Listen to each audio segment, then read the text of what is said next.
Ferritin test आपके खून में फेरेटिन की मिकदार की पैमाइश करता है। फेरेटिन एक खून का प्रोटीन है जिसमें आयरन होता है। फेरेटिन टेस्ट से आपके डॉक्टर को ये समझने में मदद मिलती है कि आपके जिस्म में कितना आयरन होता है।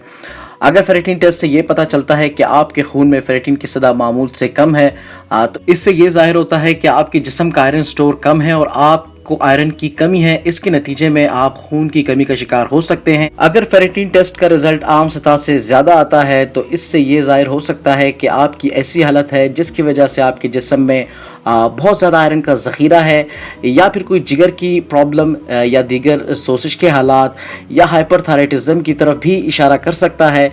कैंसर की कुछ इकसाम आपके खून में फेरेटिन की सतह भी ऊंची होने का सबब बन सकता है। तो दोस्तों, वीडियो में आगे बढ़ने से पहले आप लोगों से गुजारिश है कि चैनल को ज़रूर सब्सक्राइब करें ताकि हर नए आने वाली वीडियोज़ की नोटिफिकेशन आप लोगों को बर वक्त मिलते रहें।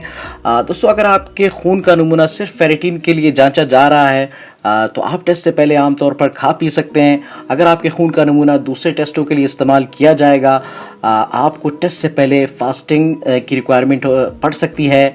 आपका डॉक्टर जो है वो आपको इसके मुताबिक जो है बिल्कुल हिदायत दे सकता है।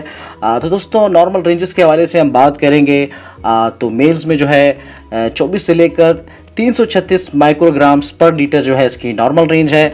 इसी तरह दोस्तों, फीमेल्स में 11 से लेकर 307 माइक्रोग्राम्स पर लीटर जो है इसकी नॉर्मल रेंज है। तो दोस्तों, ये थी फेरेटिन टेस्ट के हवाले से एक छोटी सी जानकारी। उम्मीद करता हूँ कि आप लोगों को जरूर समझ आई होगी। तो thank you so much for watching. अस्सलाम वालेकुम।